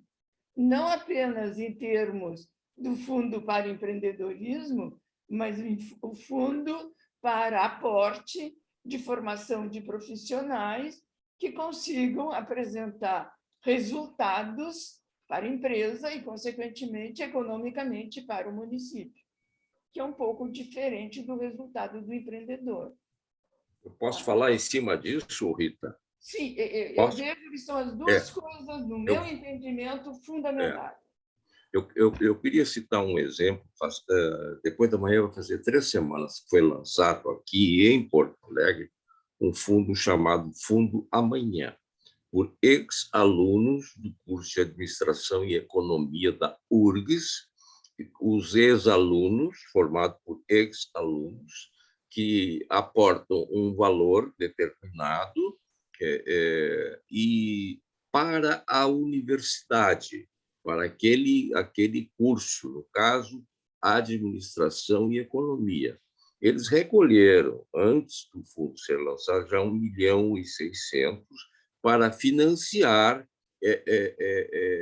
cursos de pós-graduação no exterior, aqui no Brasil, e assim por diante. Buscar o aperfeiçoamento de professores, de equipamentos e assim por diante. E isso é muito praticado nas universidades americanas e europeias. Então, o Tiago e Rodrigo, quem sabe se pensa esse pessoal do Fundo Amanhã, eles estão aí na URGS, quer dizer, é um projeto, é meio pioneiro no Brasil, mas é um projeto que está aí, não é teoria. Eles lançaram esse projeto e os investidores ex-alunos, todos ex-alunos, que mantêm este fundo. E os recursos são para apoiar alunos e professores na sua qualificação porém, o valor do fundo não se altera. Isso é feito com o rendimento do valor do fundo para os alunos, os professores e o curso de Administração e de Economia. Isso eu acho que pode ser feito na engenharia. Nós temos aqui, na verdade, o Fundo Centenário, né? É o fundo da Escola de Engenharia. Eu acho que foi um dos pioneiros até na URGS. Ele já até está com um valor até um pouco maior do que esse. Eles estão com ações, não foram ainda voltadas para pós-graduação, mas em nível de graduação, em nível talvez de fomento, né, no nível da graduação, que acho que é importante também fazer com que acenda, né, brilhe os olhos dos alunos naquele momento em que o aluno está decidindo a sua carreira para ir para a área científica, né? Mas sim, essa iniciativa dos fundos, ela é bastante louvável, né? E na Escola de Engenharia a gente já tem, tá? Talvez tenha algum movimento similar acontecendo para se implantar no Instituto de Informática, mas é uma excelente iniciativa que tem acontecido nos últimos anos, sim. Eu gostaria de fazer um depoimento aqui nessa linha, tá, Guinter e Rita, com um exemplo que as empresas do setor de TI estão fazendo agora, pelo 2º ano. Tá? Nós temos ali, e a CESPRO faz a coordenação disso, a CESPRO é a Associação Nacional das Empresas de Tecnologia da Informação, faz a coordenação 43 empresas, principalmente aqui da região metropolitana, depositam mensalmente um valor de R$ 1.000 cada empresa, mensalmente, ou seja, em torno de R$ 43 mil por mês é depositado já há 2 anos, e esse valor ele reverte em bolsas para formação do pessoal para ter desenvolvimento de software. Para jovens, né? A gente não chama jovens, a gente chama de talentos, porque qualquer pessoa pode se candidatar, qualquer pessoa pode ser uma pessoa, e uma estatística aí de 2021, nós tínhamos uma faixa ali dos 24 aos 30 anos como a maior faixa de quem estava utilizando essas bolsas para formação. Então, o que acontece? Existe 400 vagas no primeiro semestre, né, de 2022. E aí o pessoal se inscreve, se faz um teste lá, e esses talentos, então, utilizam essa vaga e ficam 6 meses fazendo uma formação básica. Agora, isso é legal, nós já temos ali 2.000 talentos já formados dentro desse programa, e esse programa vai continuar. Então, é uma referência de empresas que estão preocupadas em fazer formação para colocar esse pessoal dentro da sua estrutura no início de carreira, tá? Isso é uma coisa. Agora, qual o outro lado? Tá? Que eu acho que foi que a Rita colocou. Qual o outro lado do problema? É a empresa, como é que ela faz para adquirir esse pessoal, tá? Porque ela não pode pagar a bolsa para o funcionário, tá? Ela não pode fazer isso. É uma restrição das questões trabalhistas. Por quê? Porque se alguém tiver dentro da empresa e a empresa pagar um programa de mestrado, por exemplo, no sábado e no domingo, para o seu funcionário, como disse o Zé aqui, tá? Parcial. Isso estabelece um acréscimo de horas extras na folha dessa pessoa. E isso incide todos os encargos dentro do processo, tá? Se isso não for observado, lá no final tem um passivo astronômico dentro desse processo. Então, como é que isso funciona, Guinter? Tem que se fazer um programa a nível de Estado, um programa bem azeitadinho com as questões trabalhistas, para que isso funcione adequadamente, porque a gente consegue investidores, consegue fundos, como você está colocando, que foram criados, e como eu estou colocando aqui de empresas. O pessoal está querendo gente nessa área, mas está ocorrendo um impacto no outro lado. Como é que eu depois contrato isso dentro da minha estrutura? Tá? Ou se eu pego alguém dentro da minha estrutura e pago para especialização, como é que qual é a reação que ocorre na cadeia trabalhista da minha folha? Né? Então, isso tem que azeitar esse negócio, e eu não vejo isso muito azeitado. Olha aqui, dá licença, eu só queria lembrar o seguinte: quando a Copesul se instalou aqui, o Polo Petroquímico, ela foi na Universidade Federal e fez vários acordos de pesquisa, desenvolvimento, contratação de pessoas e tal. Este fundo que eu estou falando, ele vai para financiar determinadas coisas, não é fim de semana, é financiar projetos de pesquisa, curso no exterior e assim por diante. Então, eu acho que esse problema trabalhista não entra, compreende? Só que nós temos que conversar com eles, os colegas estão aí na economia, na administração, e de como funciona este fundo e de como buscam essa proteção para não ter um passivo trabalhista astronômico amanhã depois. Então, eu acho que o mote que fica para nós, viu, Rodrigo, é o seguinte: vamos nos debruçar em cima disso, vamos conversar com as pessoas e achar caminhos, inclusive com um olhar jurídico. Olha, isso aqui juridicamente não pode, isso pode, assim por diante, não é? Então, nós fazermos alguma coisa extremamente técnica que beneficie o trabalho de pesquisa, de desenvolvimento, de formação de recursos humanos, sem criar um passivo trabalhista aí maluco, não é? Então, e o objetivo que é fomentar o desenvolvimento da pesquisa e da ciência no Rio Grande do Sul. Eu vejo o seguinte, gente, exatamente em função dessa... Um pouquinho mais alto, Rita. Em função dessa dificuldade de ordem trabalhista, é que surgiu, na área da contabilidade da empresa, aquela contribuição social. Ou seja, a empresa dedica uma parte do seu valor, entende, para empreendimentos sociais ou ambientais, entende? E, consequentemente, isso não entra como folha. Isso entra como uma despesa de um projeto à parte que a empresa tem. Tá? E a universidade indica, de acordo com a empresa, entende, qual vai ser o sujeito, entende, para fazer isso, mas não como empregado da empresa, como bolsista da universidade, que vai receber por parte desse fundo essa diferença.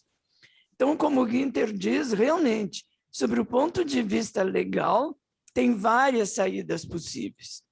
Tá? É só realmente ver de 4D, entende? Desses 4 eixos, como fazer com que eles se conversem para esse momento. Mas o impasse maior é o interesse dos alunos em fazerem o curso.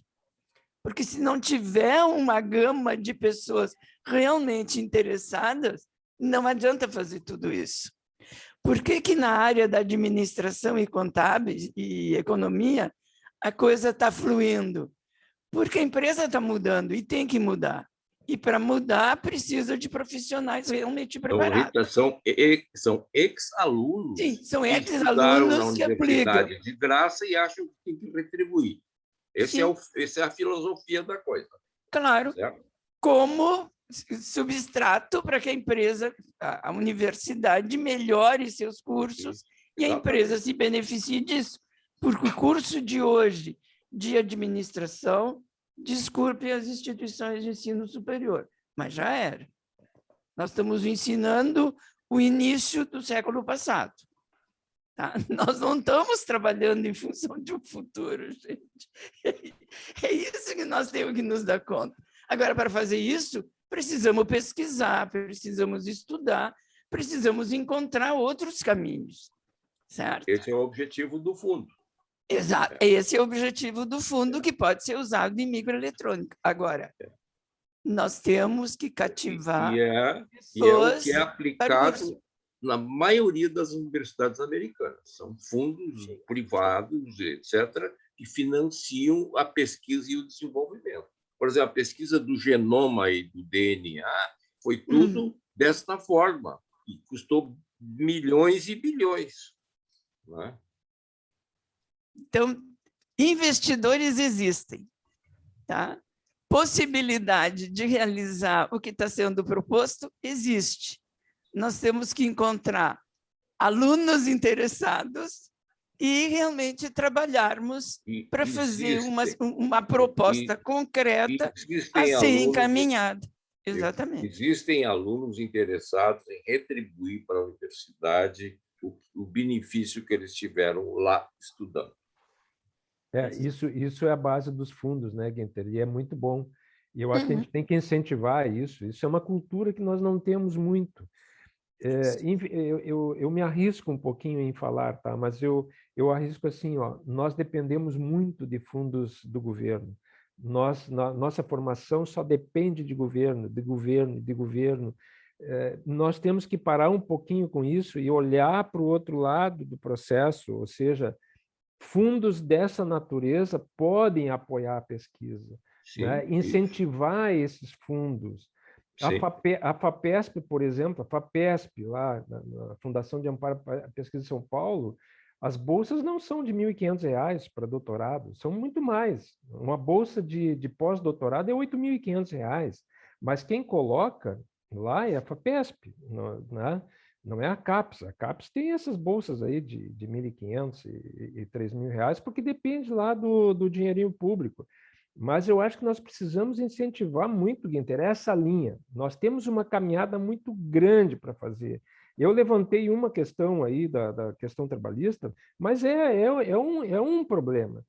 É um que é fácil, talvez, de resolver. Está aí a Rosana, que é uma da CESPRO, aí, a nossa vice-presidente da CESPRO, que é especializada nessa parte, né?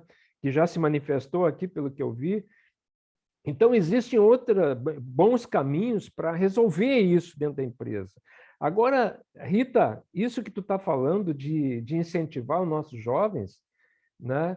Graças a Deus, o pessoal do TI está mais moderninho ainda nos currículos, tá? Pois é. Mas ainda bem, né? Mas está difícil de incentivar essa turma. O programa Mais para Ti, quando eu disse que tem 2.000, não significa que esses 2.000 foram contratados pelas empresas. Não, tiveram 100 jovens até agora contratados, tá? Mas qual é o principal benefício desse processo? O principal benefício dele é social, é poder mostrar para o jovem que existe uma profissão que ele pode buscar, que paga bem, só que ele, para fazer isso, ele precisa uma caminhada, e aí dentro do programa se mostra essa caminhada, se dá um impulso, né? Então, a gente fica feliz, porque já atingimos 2.000. Se não fosse esse programa, nós não atingiríamos esses 2.000. Então, provavelmente, né, 2.000 vão se dedicar na graduação da academia, ou na Universidade Federal, ou na Unicinos, ou na PUC, ou na Fevale, sei lá onde eles estão. Eles vão dizer assim, bah, mas isso eu preciso, porque eu preciso pegar um emprego desses, né, que paga só de estágio R$ 2.000, só de estágio, de 6 horas, dentro da parte de desenvolvimento de software. O estágio é 2.000, 2.500. Tá? Ou seja, viu, Zé, muito maior do que a bolsa de mestrado. Paga um estagiário aí, iniciante júnior, dentro de uma empresa na área de desenvolvimento de software. Então, ele disse assim, poxa, mas isso é muito mais do que meu pai ganhava, ou ganha. Tá? Isso é muito mais do que meu pai ganha de aposentadoria, né? E eu posso entrar nesse mercado. Então, esses programas têm um contexto social de atrair, de mostrar o nosso mercado. Eu acho que isso falta muito dentro dessa área que o Thiago está falando, dentro da microeletrônica, dentro da engenharia, está começando a acontecer isso. Na medicina está acontecendo muito isso, gente. Uma coisa louca. Tá? Os laboratórios apoiam as universidades para fazer pesquisa. Vocês sabem qual é o curso da PUC que é mais concorrido de todos? Vocês têm ideia? Tá? Não é a medicina, também não é o odonto. O curso mais procurado, disparado dentro da PUC, é de direito. Tá? Então, nós temos uma defasagem nas áreas da ciência. Tá? Fantástica. E precisamos trabalhar nisso. E precisamos criar mais fundos, Guinter, mais fundos. Tem gente aí que sai da Universidade Federal que quer pôr dinheiro, tem gente que sai da PUC que tem empresa com resultados e que pode colocar. Nós temos aqui o Bortolini com grande experiência também nesse tipo de trabalho. Tá? Desculpe aí, exagerei de novo. Não, Júlio, eu inclusive ia dizer para já tu pegar a deixa e engatar, porque acho que metade da tua apresentação já foi aqui, né? Foi. Eu só quero, então, complementar, aproveitando rapidamente, porque pode ter perguntas aí. Thiago, pode perguntar também aí. Vamos aproveitar a tua presença. Nós estamos falando isso pela tua presença aqui, e a ótima apresentação que você fez. Tá? O setor de tecnologia, ele carece muito de mão de obra. Nós temos, eu vou dar uns números rápidos aí, nós temos aqui no Rio Grande do Sul aproximadamente 15, 16 mil empresas do setor de tecnologia da informação, tá? Cadastrados, registrados e que geram emprego. Tá? E a gente faz um cálculo muito simples. Se cada uma dessas empresas tiver uma vaga por ano, tá? nós temos 15 mil vagas por ano. Se ela tiver 2 vagas, que é a média, mais ou menos, tá? Nós temos uma necessidade de 30 mil profissionais só para a área de software no Rio Grande do Sul. No Brasil, são 215 mil, aproximadamente, empresas cadastradas e registradas que geram emprego. Se nós tivermos essa mesma média, 2 vagas por ano em cada uma das empresas, nós vamos ter quase 500 mil vagas de emprego no setor de tecnologia da informação. Agora, o outro dado mais interessante é que 2019, eu tinha esse dado e melhorou um pouquinho. No Brasil, a nossa academia, na graduação, forma 56 mil jovens no setor de tecnologia da informação. 56 mil. Está aproximadamente 59 agora, das estatísticas de 2021. Então, nós temos uma defasagem astronômica aí entre a formação acadêmica e a necessidade de mercado. E isso é um impacto extraordinário no desenvolvimento. E isso eu quis falar um pouquinho, Thiago, lá na minha pergunta, que não é só na microeletrônica. No setor de software, quando a gente fala em dependência, né, nós estamos muito dependentes ainda, porque nós não conseguimos atrair grandes empresas. Nós, no exterior, na Europa, principalmente, já tem ferramentas que nosso pessoal acadêmico nem conhece, tá? E o mercado já trabalha com isso e precisa de profissionais. Então, por mais que a gente esteja avançado aqui na formação, nós estamos ainda muito defasados. E essa defasagem ela é astronômica na questão de suprir a necessidade das empresas. Olha os números que eu estou dando para vocês. Né? 215 mil empresas no Brasil e gerando academia no Brasil, cara, não chega a 60 mil pessoas que saem. Né? Pela dificuldade de formação, pela dificuldade de acompanhar, como tu disse há pouco, Zé Rodrigo, pela inadimplência, não, como é que é? O abandono da formação, ela é elevada, tá, dentro do setor de tecnologia. Não é todo mundo que entra e que sai, porque é uma formação difícil, não é uma formação fácil, não adianta dizer, pega qualquer camarada aí, transforma num desenvolvedor de software e atende, se torna um profissional. Isso não é bem assim como se diz, né?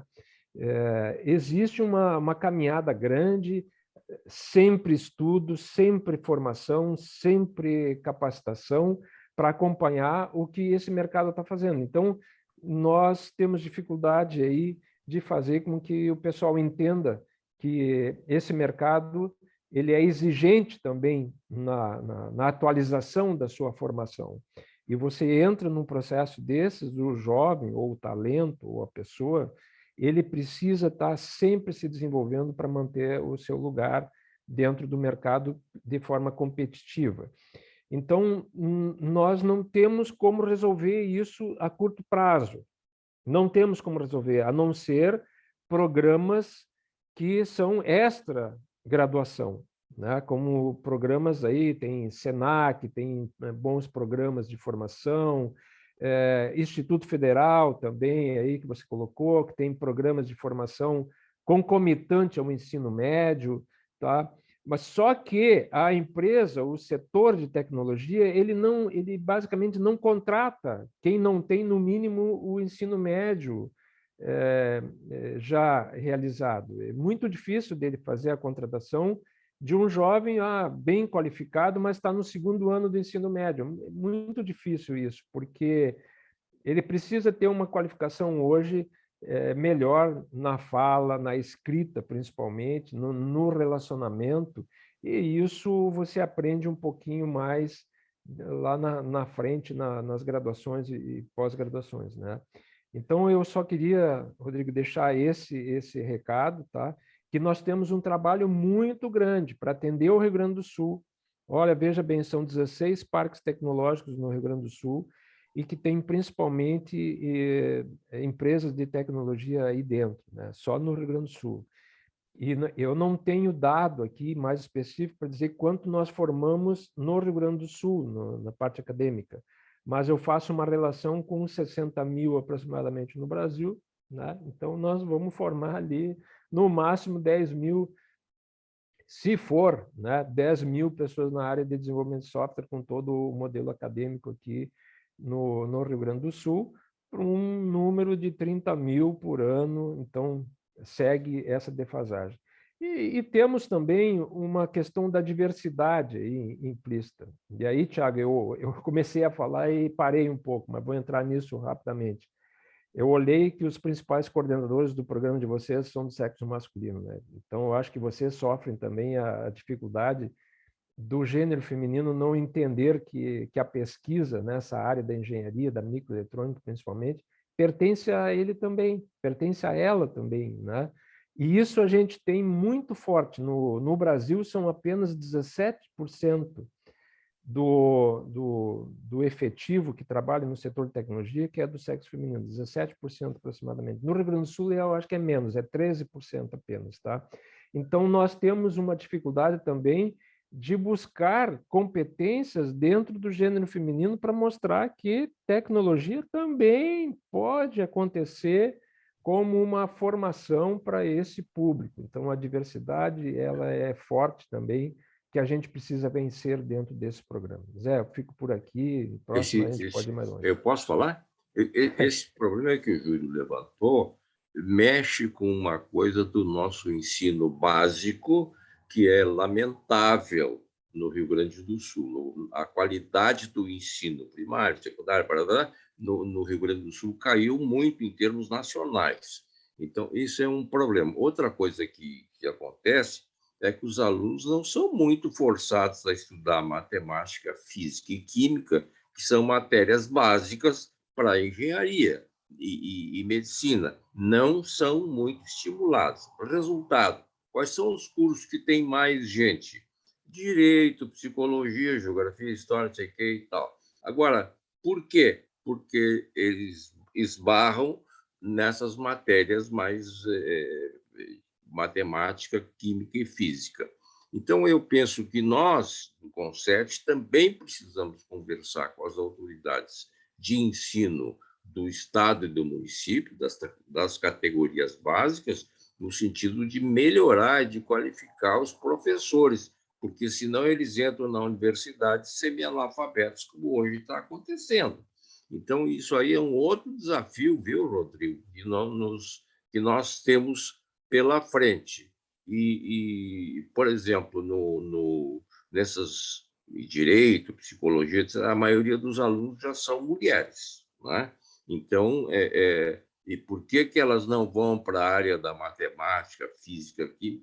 Porque é mais difícil, compreende? Então, o acesso à mulher seria mais difícil, que não é. Tem uma mulher qualificada, capacitada, ela será contratada sem nenhuma dúvida. Então, é isso aí que eu queria comentar, em cima do que o Júlio falou aí, do preparo. O preparo começa lá embaixo, em criancinha, e vai subindo, chega na universidade preparado, pronto, né?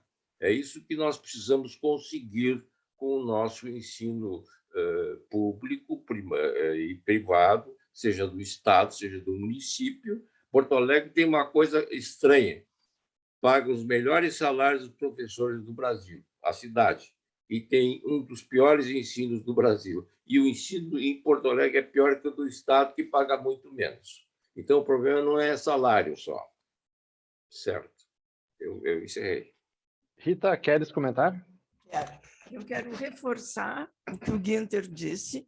O problema está muito mais embaixo da falta de candidatos para os cursos tecnológicos, entende? Ou de caráter mais científico. Tá? Se nós olharmos a evolução dos currículos pelas diferentes diretrizes nacionais, estaduais e municipais, a carga horária da física, da matemática, foi tragicamente reduzida em função das humanas. Tá? Enquanto que a gente pode fazer muito de humanas junto com física, com química, com matemática. Tá? É o problema das pedagogias, de como é que se ensinam essas matérias, ou qual é a ênfase que se dá no ensino dessas matérias. Por isso que nós temos mais candidatos para as humanas e menos candidatos para, para as áreas científicas. Tá?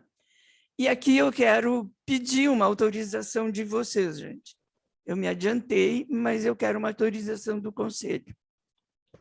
A Prefeitura conseguiu, há uns 3 meses atrás, tá?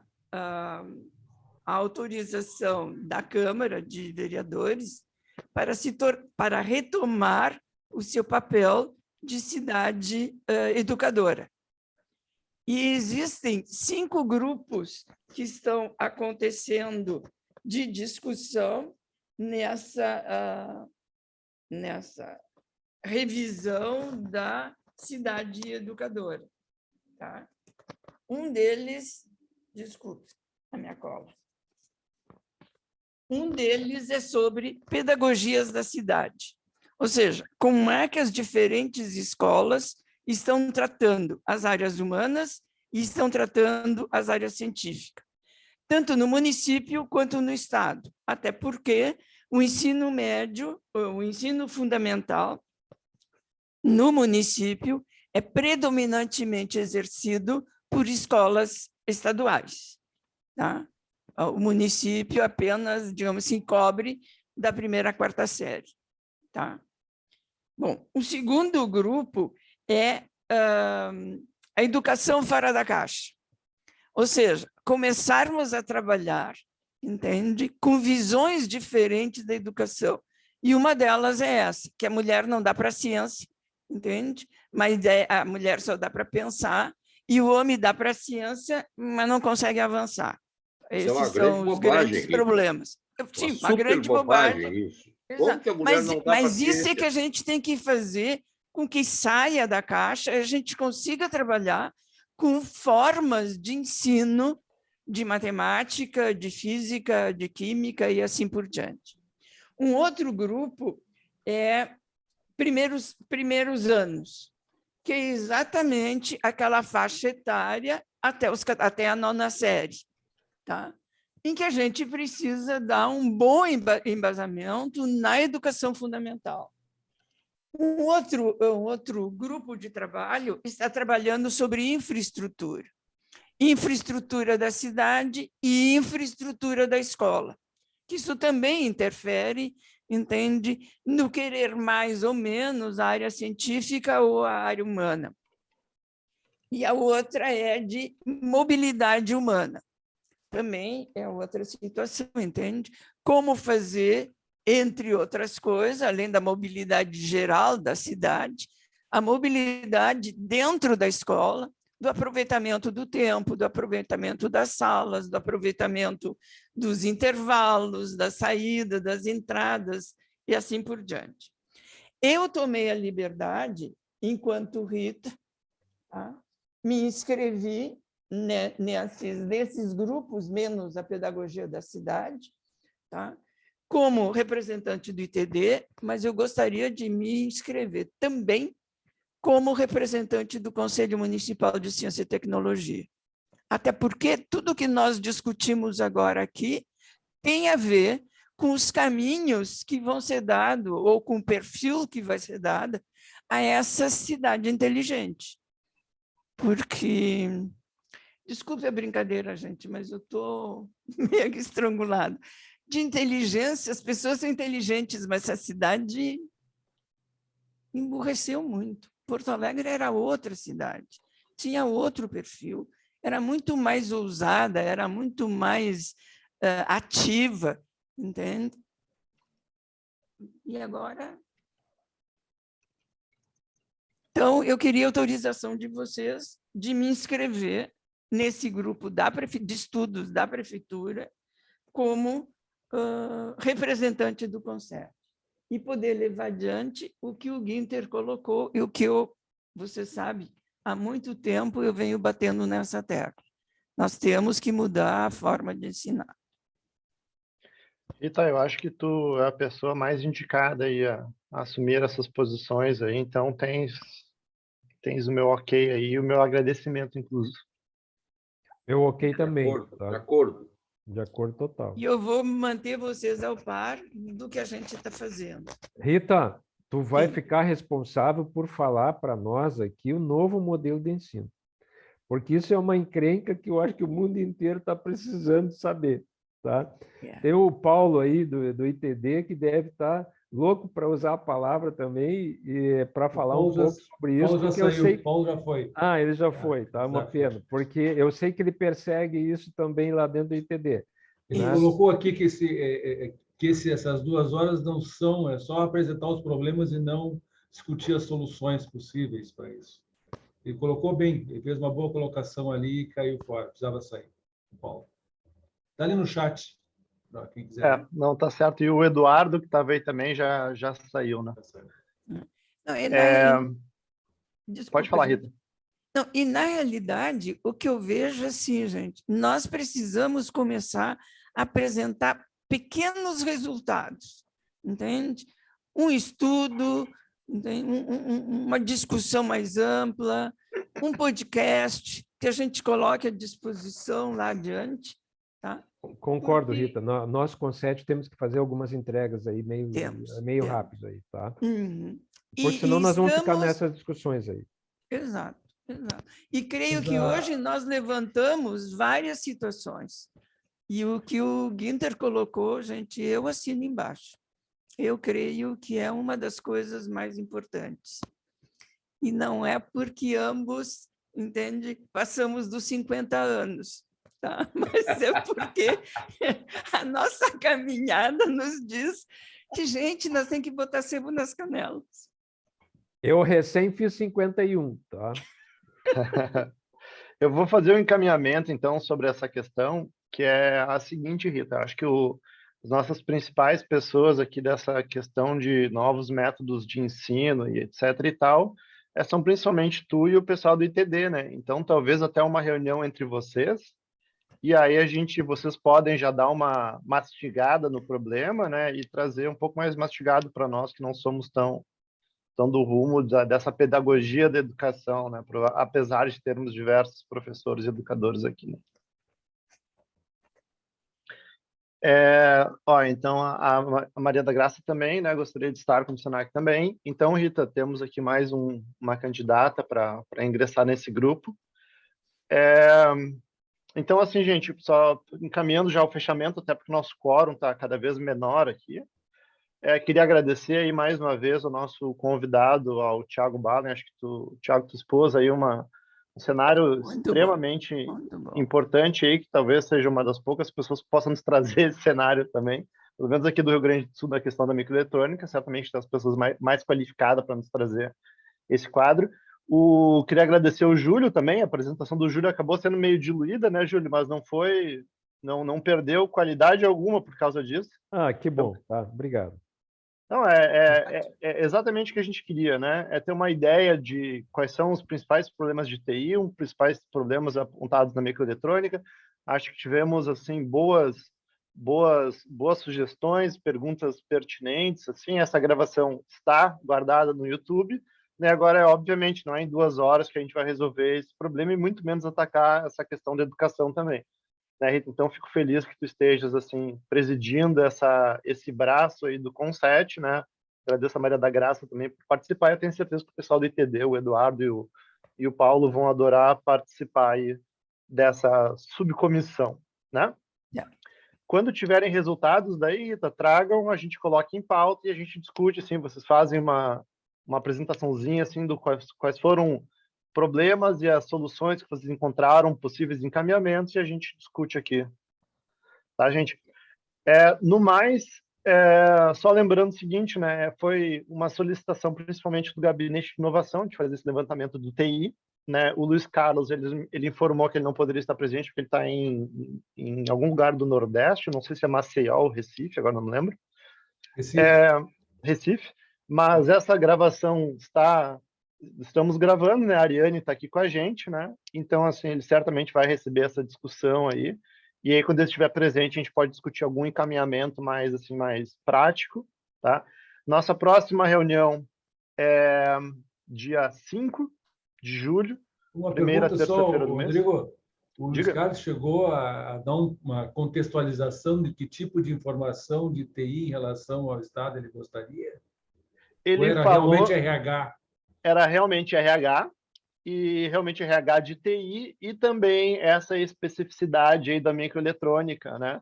Principalmente por causa dessa, não necessariamente do fechamento do CEITEC, né? Isso já vem ganhando noticiário faz tempo, mas da instalação da Impinj e da Ensilica no Tecnopuc, né? Inclusive, vocês devem lembrar o Júlio Leão, que falou aqui com a gente, hoje ele está na Ensilica, né? A Ensilica acabou de abrir capital na Bolsa de Londres, inclusive. Então, assim, claro, né, a gente está atraindo empresas, mas não necessariamente recursos humanos, né? Nossa quantidade de recursos humanos está negativo, porque boa parte do CETEC foi embora, mas a nossa quantidade de empresas está maior. Então, é mais ou menos aquilo que o Thiago falou, né? No curto prazo parece legal, no longo prazo tem que ver como é que isso aí vai ficar, né? Então, acho que é por isso, tá, Corrêa, a questão mais da microeletrônica e TI, por essas questões que o Júlio falou aí, né? Que vem nos assombrando faz tempo, né? A gente falta gente, o mercado está muito aquecido. Nós sentimos na pele, a gente não consegue botar os projetos, se colocar projetos, não tem pessoal para desenvolver. É problema. E não só isso, né? O pessoal está muito caro, né, Corrêa? Porque, né, há muita procura, baixa demanda. Nós estamos perdendo pessoas e não estamos conseguindo recompor os projetos. Não, é exatamente isso. Está muito ruim. É bom e é ruim, né? Com isso, os faturamentos das empresas, os ICTs, baixam. E os projetos acabam não acontecendo. E aí, gente, para a semana que vem, para o mês que vem, para a nossa próxima reunião do dia 5 de julho, eu vou falar contigo depois ali, Bortolini, mas eu já me confundi uma que outra vez com o termo, né? Mas é aquela questão de geração de energia. O Bortolini ficou de ver algumas pessoas que entendem do assunto para a gente discutir. Eu lembro vagamente, eu não quero falar besteira aqui, mas eu lembro vagamente que era uma questão com relação ao marco legal, né, Bortolini? Isso, eu posso explicar, né? Claro. Nós, dentro da Sociedade de Engenharia, identificamos 2 ou 3 palestrantes potenciais, né, para nos trazer o tema na reunião de julho do CONCET, por solicitação do professor Luiz Carlos. Só que eu perguntei ao professor Luiz Carlos, eu perguntei qual seria o objetivo final, porque se busca muito no mundo hoje cidades sustentáveis, tá? Energeticamente sustentáveis. Então, eu perguntei para ele se ele pretendia alguma contribuição do CONCET no sentido de uma prefeitura, a estrutura da prefeitura sustentável, ou se ele pensava no município de Porto Alegre, né, incluindo toda a população sustentável. Nós podemos abordar os 2 temas também, porque ele não respondeu ainda, né? Mas a gente tem 3 palestrantes assim muito ligados ao tema, né, que podem abordar a questão, principalmente daquilo que nós falamos, a falta de marcos regulatórios adequados, né, municipais, estaduais e federais, né, para incentivar essa área, né? Por exemplo, fala-se muito em energia solar, né?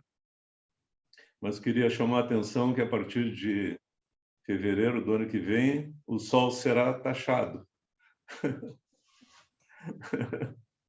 O sol será taxado, né? Então é uma realidade, né? Então, marcos regulatórios instáveis, né, que nos trazem insegurança jurídica, né, muito grande aos investidores. Vocês falaram aí, o Thiago falou, trazer as indústrias, né, a atração das indústrias aí, contratação de mestres e doutores. A indústria também procura marcos estáveis, né, e segurança regulatória, né, Valém. Então, as coisas não podem mudar de uma hora para outra, né, mudar a regra do jogo. Então, é isso aí, Rodrigo. Me permitem, há poucos dias atrás, o professor Avelini, da URGS, tá, do Instituto de Física da URGS, hoje o Lhama, tá, ele fez todo um histórico da evolução dos marcos regulatórios entende, da energia. Tá? E eu creio que isso é importante nós sabermos. Cada vez que a coisa mudou, qual foi o fator? Se fator, digamos, econômico, fator político, ou qual é o outro fator? E o grupo Acende Brasil, tá? Que é um grupo que trabalha fundamentalmente com o setor elétrico, tá? Está querendo revogar, no marco regulatório, a obrigação da instalação de termoelétricas. E ele comprova, entende? E aí vocês do SENGE devem saber isso muito bem. Então, se acharem oportuno, eu vou passar para o Edgar os 2 textos, e o Edgar pode passar para todos nós, para vermos que as coisas, entende, vão e voltam, e fazem uma volta de 360 graus, e não de 180 para frente, entende? E nós estamos sempre correndo atrás, entende, de nós mesmos, tá? Das nossas costas. Tá? Tá perfeito, professora. É muito bem esse estudo de revisão. Se a senhora pudesse me encaminhar, né? Eu lhe agradeço. Vai ser um subsídio muito importante, né? Mas nós temos 3, assim, claro, nós não vamos poder ficar com os 3 palestrantes para a primeira reunião do CONSET lá de julho, né, da plenária. Talvez escolher 1 ou 2, né, desses 13, nós queríamos dosar, né, calibrar aquele ou aqueles que trazem maior contribuição aqui em poucos minutos, né, e nos digam, afinal, o que falta para uma cidade energeticamente sustentável, né? Que, aliás, é um ranking mundial, né? Tem um ranking mundial das cidades mais sustentáveis, né? Então, é isso. Obrigado. Tá ótimo, então, gente. Nos vemos no mês que vem. Desejo a todos aí, a todas uma boa semana e um bom fim de semana. Então era isso. Até mais.